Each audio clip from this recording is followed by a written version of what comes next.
नमस्कार, मैं हूं दीपाली राणा। आप देख रहे हैं कल का बाजार और पहले आज के सेशन की हाइलाइट्स आपको बताएंगे। आपकी तमाम क्वेरीज को हम शामिल करेंगे।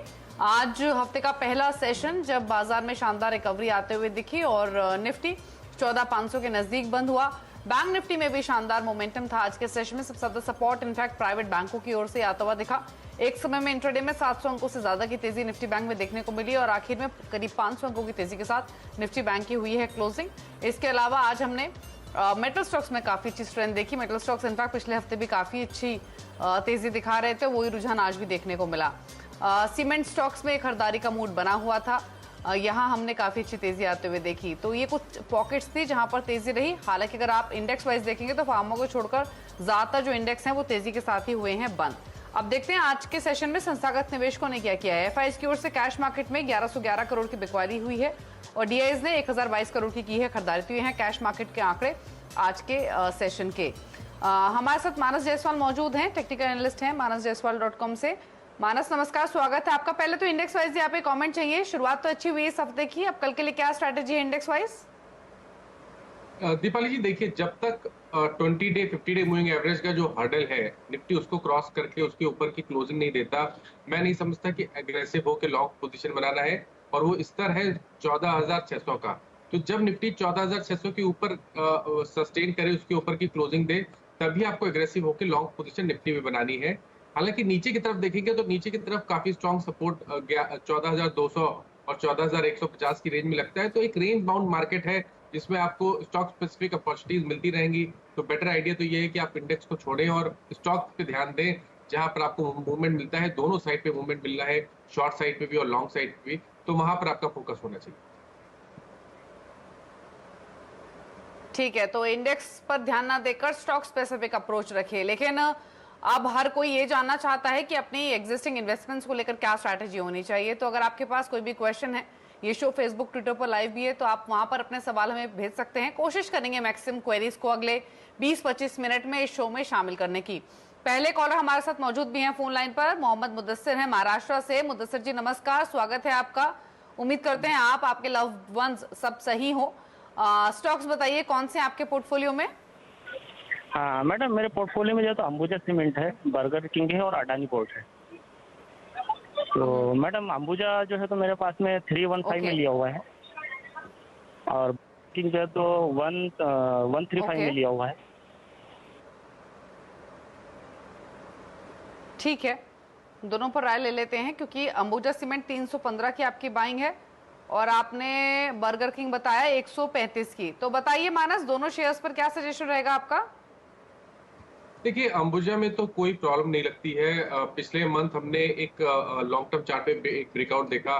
स्टॉक ने 295 के लेवल्स को ब्रेक करके एक हाई बनाया 325 रुपए का। अगर पिछले कुछ 7-8 सेशन देखे तो वहां पर करेक्शन देखने को मिला है, लेकिन स्टॉक उस करेक्शन में अपने 50 डे मूविंग एवरेज के नीचे नहीं फिसला और फिर से आज स्टॉक ने अपने 20 डे मूविंग एवरेज को रीगेन कर लिया है। मेरा समझना है कि यहाँ पर ट्रेंड अभी भी पॉजिटिव है और आप उम्मीद कर सकते हैं कि पिछले हाईज भी टेस्ट होंगे 325 रुपए के, और अगर थोड़ा पेशेंस रखेंगे तो शायद 350 और 360 के स्तर भी अंबुजा में देखने को मिल सकते हैं। तो मेरी राय में तो बिल्कुल बने रहिए 294 का स्टॉप लॉस। ठीक है, तो 294 के स्टॉप लॉस के साथ आप होल्ड कीजिए और बर्गर किंग में उछाल पर बेचने की सलाह है। अगले कॉलर से बातचीत करते हैं, प्रमोद सिंह है जयपुर से। प्रमोद जी नमस्कार, बताइए क्या सवाल है आपका? मेरा सवाल लिया, मैं सीएनबीसी को रेगुलर देखता हूं, 2020 भी रेगुलर देखता हूं। मेरा पहला सवाल है कि पराज इंडस्ट्रीज 1000 शेयर मैंने ये 2015 में खरीदे थे 102 रुपए 70 पैसे में। ओके हैं, अब मुझे क्या करना चाहिए, इसका क्या टारगेट है? मैं एक लॉन्ग टर्म इन्वेस्टर हूं और मेरे पास काफी शेयर्स हैं।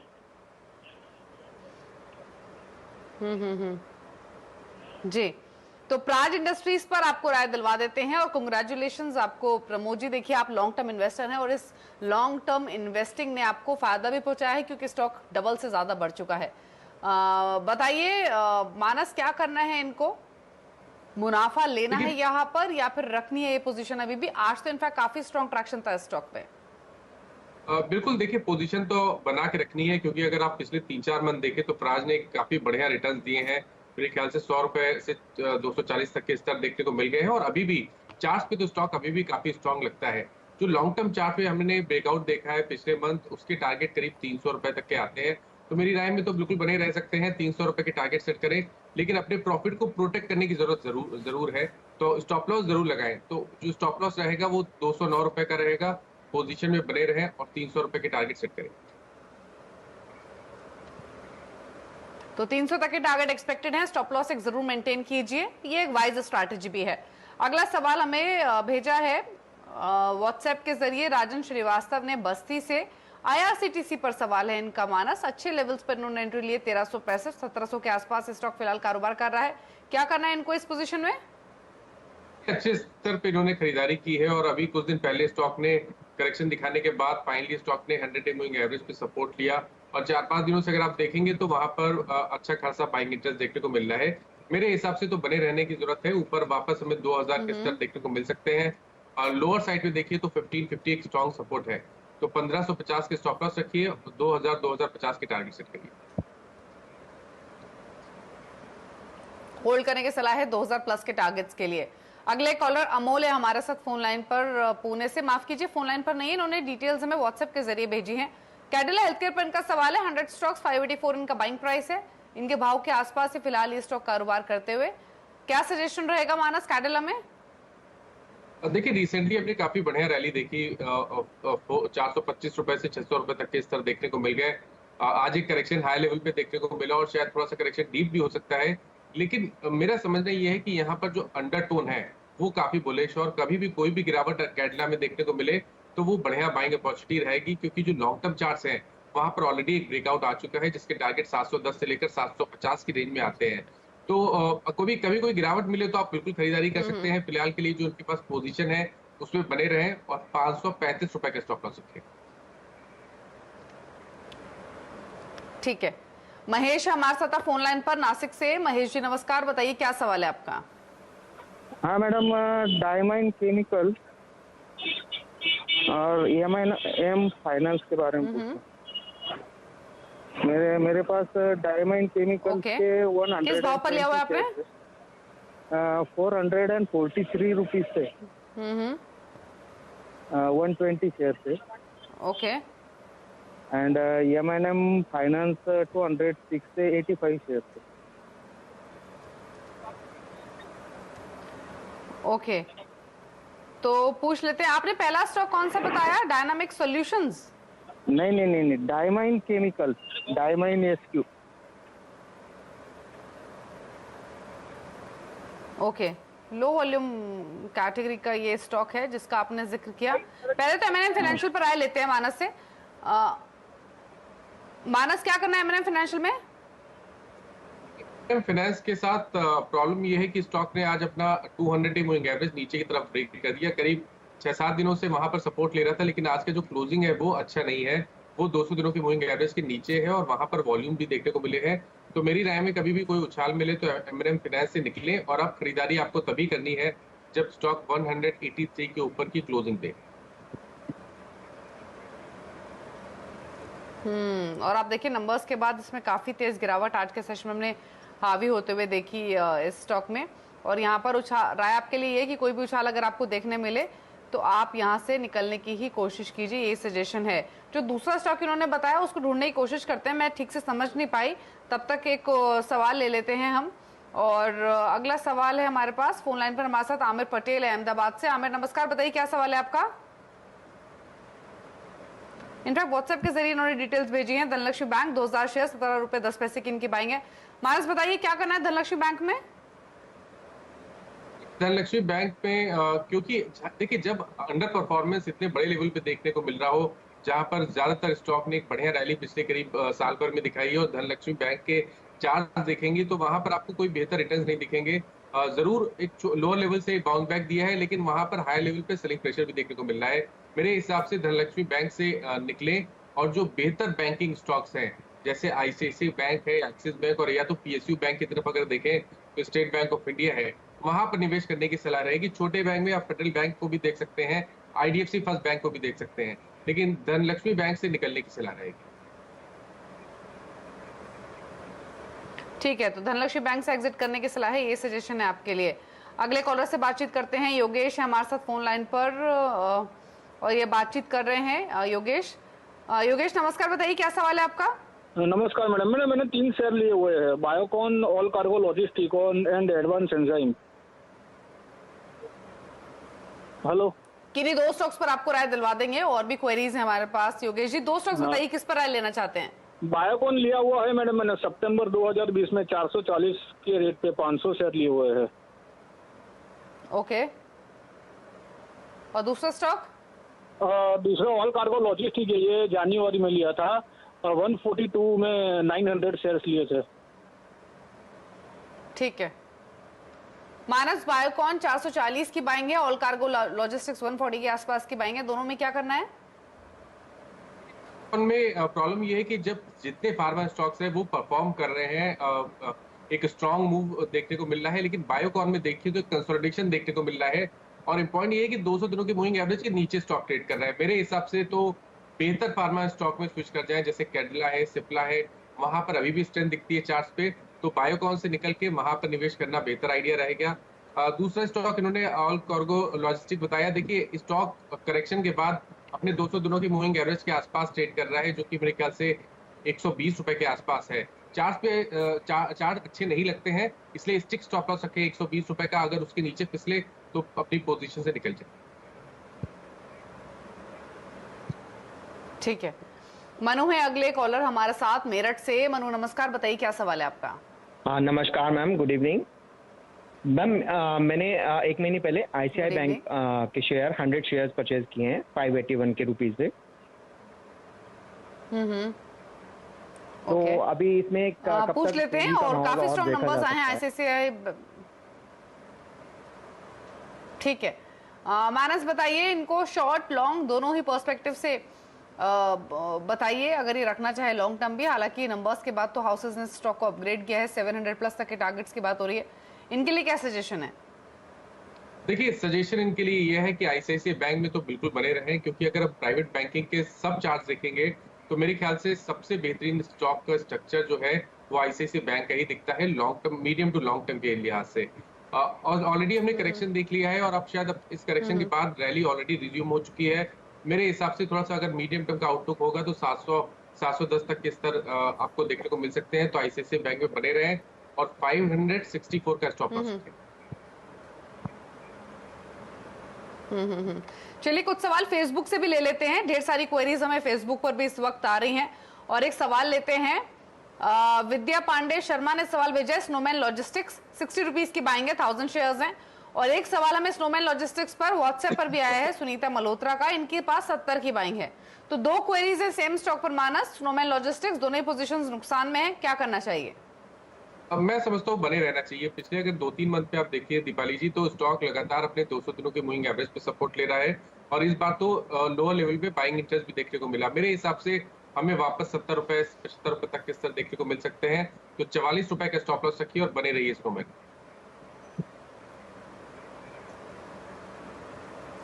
ठीक है, तो यहाँ पर आप अपने पोजीशन में स्टॉप लॉस के साथ मेंटेन रखिए और होल्ड कीजिए। सवाल ले लेते हैं एक और। सुब्रतो बैनर्जी ने हमें सवाल भेजा है फेसबुक के जरिए ही, ओडिशा से। एनबीसीसी पर इनकी क्वेरी है, 27.85 की बाइंग एनबीसीसी में 1000 शेयर्स हैं। हालांकि 45 के हाइज लगाने के बाद स्टॉक थोड़ा हल्का जरूर हुआ है, लेकिन अच्छे लेवल पर एंट्री होने की वजह से अच्छे प्रॉफिट्स में है ये। मानस, क्या करना है? हमेशा ध्यान रखिए, जब आपने लोअर लेवल पे बाइंग की हो तो अपने स्टॉप लॉसेस ऊपर की तरफ रिवाइज करते रहे, तो वो बेहतर स्ट्रेटजी रहती है। शायद इन्होंने स्टॉप लॉस नहीं लगाया, इसीलिए वो 55 रुपए वाला भाव इस टाइम 40 रुपए का दिख रहा है।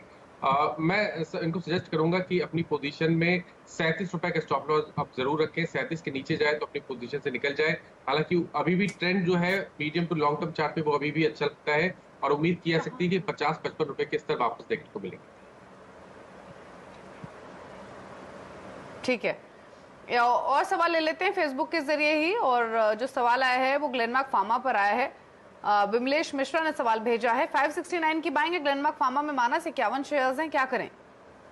569 की बाइंग है, और मेरे ख्याल से ट्रेडिंग कॉल होना चाहिए। तो ट्रेडिंग जो पोजीशन है उसके स्टॉप लॉसेस 520 के आसपास रहेंगे। पोजीशन में बने रहें। ऑलरेडी हमने ब्रेकआउट देखी है, कंसोलिडेशन का दौर है, और रैली फिर से रिज्यूम होगी तो वापस हमें 600 और 610 तक के स्तर ग्लेनमार्क में देखने को मिलेंगे। तो बने रहिए, स्टॉप लॉस जरूर रखिए 520 रुपए। 520 के स्टॉप लॉस के साथ एग्जिस्टिंग पोजीशन को होल्ड कीजिए, ये सजेशन है। एक क्विक ब्रेक के लिए यहाँ पर रुक रहे हैं, लौटेंगे तो कुछ और क्वेरीज को करेंगे शामिल। आप देखते रहिए कल का बाजार।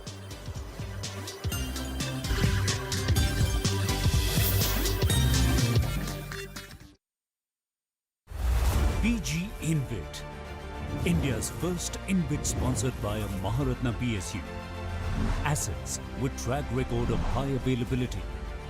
Assurance of India's largest power transmission utility as the sponsor and project manager. Advantage of high visibility on cash flows and AAA credit ratings.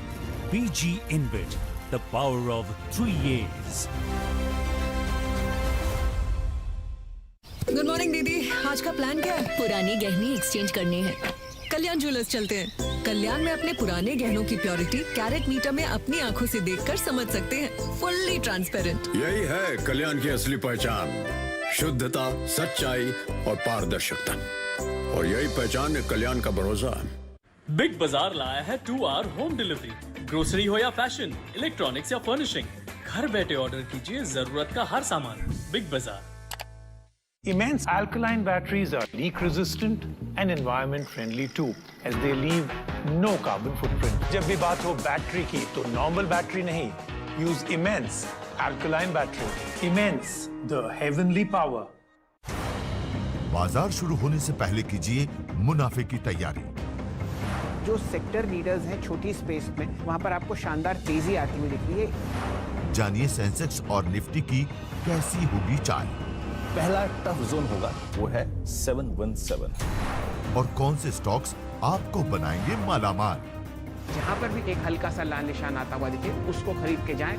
देखिए मुनाफे की तैयारी सिर्फ CNBC आवाज पर। के प्रायोजक है Amul, the taste of India. एक आवाज जो कभी दबती नहीं।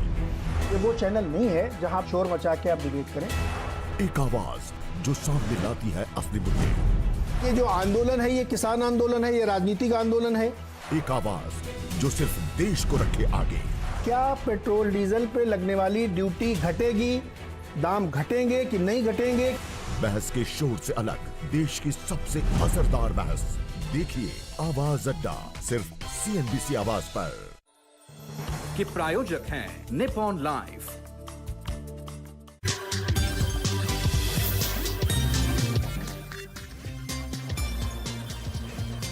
आप देख रहे हैं कल का बाजार। मानस जायसवाल हमारे साथ मौजूद हैं आपके सभी सवालों के जवाब देने के लिए, और संजीव एक कॉलर हमारे साथ मौजूद धर्मशाला से फोन लाइन पर। संजीव जी गुड इवनिंग, बताइए क्या सवाल है आपका?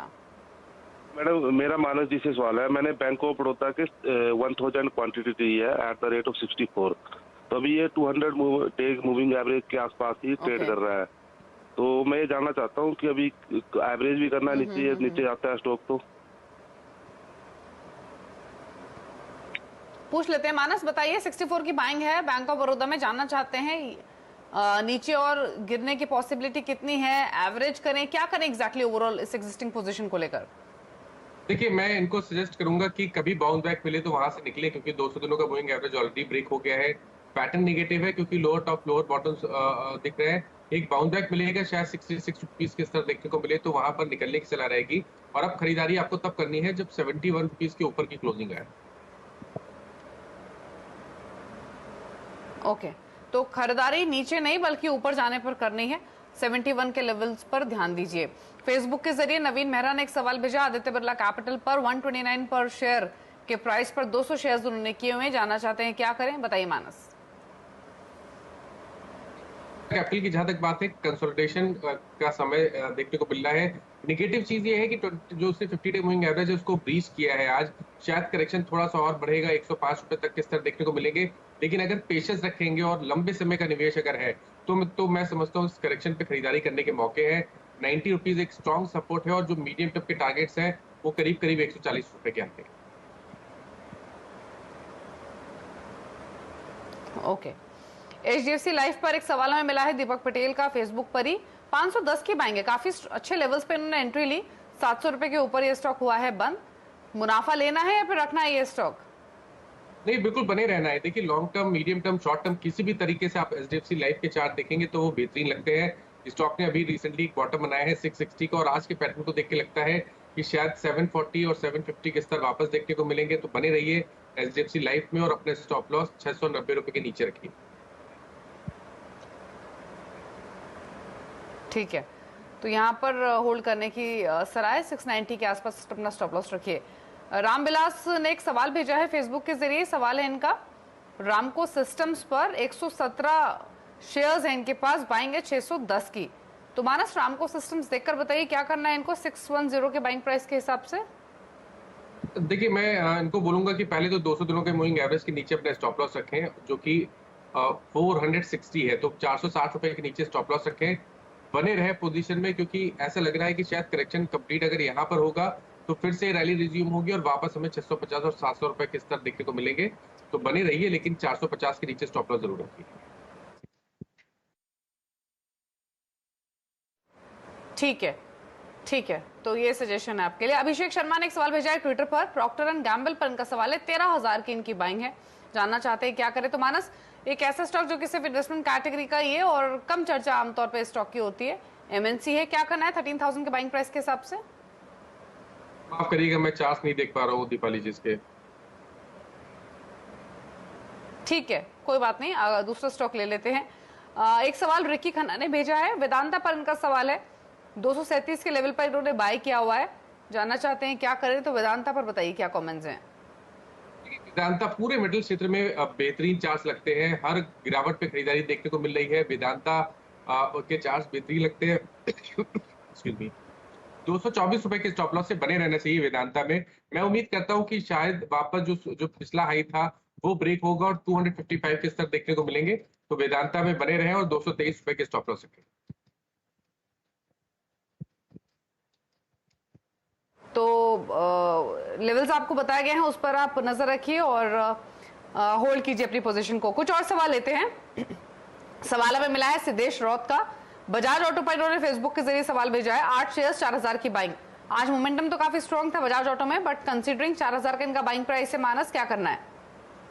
बिल्कुल बने रहना है। देखिए बजाज ऑटो ने आज एक अहम रेजिस्टेंस को ब्रेक किया है, अपना 50 डे मूविंग एवरेज को ब्रेक किया है और पैटर्न को देख के लगता है कि करेक्शन कंप्लीट हो गया है, रैली फिर से रिज्यूम होगी, 4200 के स्तर वापस देखने को मिलेंगे। तो बने रहिए बजाज ऑटो में और 3500 रुपए के स्टॉप लॉस रखिए। दूसरा स्टॉक जो प्रॉक्टर एंड गैम्बल की बात हुई थी, देखिए वहां पर भी ट्रेंड अभी भी पॉजिटिव है, कंसोलिडेशन का दौर है। लॉन्ग टर्म चार्ट पे 13,500 रुपए के ऊपर एक ब्रेकआउट बना हुआ है, अगर थोड़ा समय देंगे तो शायद यहाँ पर इनको 15,000 15,200 के स्तर बने देखने को मिल सकते हैं। तो बने रहिए पोजीशन में लेकिन 13,000 के नीचे स्टॉप लॉस जरूर रखिए। ठीक है, एक सवाल लेते हैं व्हाट्सएप के जरिए, निखिल ने भेजा इंदौर से, इंडसइंड बैंक 937 का बाइंग प्राइस है, 199 शेयर्स है। मानस बताइए क्या करना है इनको, इनके भाव से नीचे फिलहाल ये स्टॉक कारोबार करते हुए। देखिए अभी कुछ दिन पहले डिसअपॉइंट किया स्टॉक ने, अपना 200 दिनों का मूविंग एवरेज ब्रेक किया, करीब 7-8 सेशन हो गए हैं 200 दिनों के मूविंग एवरेज के नीचे, लेकिन एक बेस बनाया है स्टॉक ने 810 रुपए के आसपास। तो मैं बोलूंगा कि थोड़ा और समय दे दे स्टॉक को, बने रहे 800 रुपए के नीचे स्टॉप लॉस रखें। एक बार स्टॉक 875 880 रुपए के ऊपर सस्टेन करेगा तो 950 के स्तर वापस देखने को मिलेंगे। जी ठीक है, तो ये सजेशन आपको मिला है इस स्टॉक पर। आगे बढ़ते हैं, कुछ और क्वेरीज लेते हैं। अदानी पावर पर महेश पाटिल एक फेसबुक के जरिए सवाल भेज रहे हैं, 94 की इनकी बाइंग है, 150 शेयर इन्होंने खरीदे अदानी पावर में। माना जाना चाहते हैं रखे इसको या निकाल दे, क्या सजेशन है। बने रहे 80 रुपए के नीचे स्टॉप लॉस रखे जो कि 50 डे मूविंग एवरेज है। पैटर्न पॉजिटिव लगता है, कंसोलिडेशन का समय है, शायद 105 110 तक के स्तर वापस देखने को मिलेंगे, लेकिन 80 रुपए के स्टॉप लॉस जरूर रखें। ठीक है, कुछ और क्वेरीज लेते हैं। और एक सवाल हमें मिला है फेसबुक के जरिए ही रिलायंस इंडस्ट्रीज पर। इनफैक्ट इन्होंने बाइंग प्राइस तो मेंशन नहीं किया है, लेकिन जानना चाहते हैं कि रिलायंस में स्ट्रैटेजी क्या होनी चाहिए। बीजे रैना ने इनफैक्ट ये सवाल भेजा है जम्मू से, तो बताइए मानस रिलायंस पर क्या सजेशन रहेगा। देखिए 300 रुपए के करेक्शन के बाद स्टॉक ने बेस बनाया है 1900 रुपए के आसपास। कुछ दिनों से हम कंसोलिडेशन देख रहे थे, लेकिन आज एक ब्रेकआउट मूव देखने को मिला, स्टॉक अपने 200 दिनों के मूविंग एवरेज के ऊपर निकलने की कोशिश कर रहा था। मैं समझता हूँ कि करेक्शन कंप्लीट हो गया और वापस हमें 2100 रुपए तक के भाव देखने को मिल सकते हैं। तो बने रहे रिलायंस इंडस्ट्रीज में 1875 के नीचे स्टॉप लॉस। तो होल्ड करने की सलाह है। और रिलायंस का जिक्र हुआ है तो आपको डिस्क्लोजर भी दे देते हैं। जो चैनल आप देख रहे हैं CNBC आवाज, इसका स्वामित्व रिलायंस इंडस्ट्रीज के पास ही है। चलिए माना, शुक्रिया शो में आने के लिए। कोई क्लोजिंग कमेंट्स आपकी ओर से? देखिए, जिन स्टॉक्स के बारे में बात हुई है इसमें किसी में भी पर्सनल होल्डिंग नहीं है, बट यही एडवाइस अपने क्लाइंट्स को दी हुई हो सकती है। शुक्रिया आपका इस शो का हिस्सा बनने के लिए और सभी स्टॉक्स पर अपनी राय देने के लिए। तो इसी के साथ कल का बाजार में इतना ही, लेकिन खबरों पर लगातार अपडेट के लिए CNBC आवाज से जुड़े रहिए ट्विटर, फेसबुक और यूट्यूब के जरिए। नमस्कार।